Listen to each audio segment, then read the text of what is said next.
What does Earthling Ed's new video about dairy have to do with what's going on out in Point Reyes? I'm so glad you asked. Ed touches quickly on how World War I led to an increased production aided by the federal government to send canned goods over to the soldiers, and then followed the long history of overproduction and subsidies, etc., etc. But what wasn't mentioned was that this happened again in World War II. Enter the Giacomini Ranch. When in the 1940s, the Army Corps of Engineers helped Giacomini expand his ranch down into Tamales Bay, creating 560 acres of dairy. This was the equivalent of stepping on the throat of Mother Nature. On the Park Service website, you can find a nice little documentary about the happy story of when this land was reclaimed and purchased by the Park Service. This happened back in 2000, and according to the film, this was a happy story all around for the community, for the habitat, for the wildlife, and even celebrated by the Park Service. Imagine back then when the Park Service supported nature rather than the destruction of nature for dairy. My, how things have changed. Isn't it amazing that the policy of restoring land by getting rid of cattle as the core step in recovery is now the opposite? I can't imagine if there's any corruption going on here. But in that short film, there is one person complaining.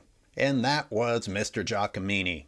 After the government helped him expand his ranch, after years of private profit at the expense of the land and the habitat, while receiving even more subsidies from the government, as all dairies do, and then after getting to sell that land and buy even more land elsewhere, what does he have to say? Well, we'd rather still be here in the dairy business.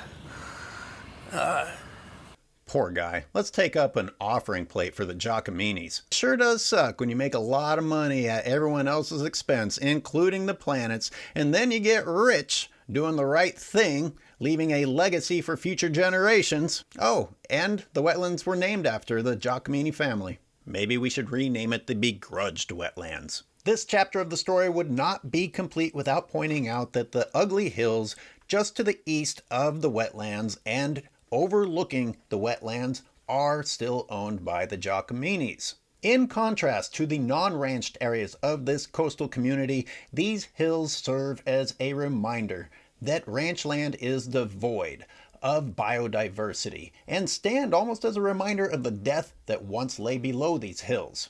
But these lands have been degraded for so long that most people have no idea that that's not what California actually is supposed to look like. Now, these images were provided by Google. And if you don't know what those little white things are, well, now you do. This nightmare lies at the core of the proud tradition of dairy. Period.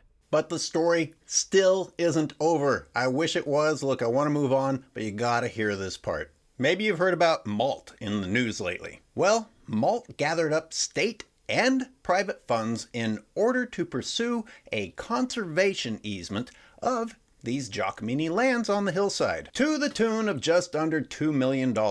Look at the landowners of that eased parcel. So I guess this is another case of being paid not to leave your land and to keep doing what you were already doing in the first place. Why does that story sound familiar? Oh, and look at the names of the board members on malt.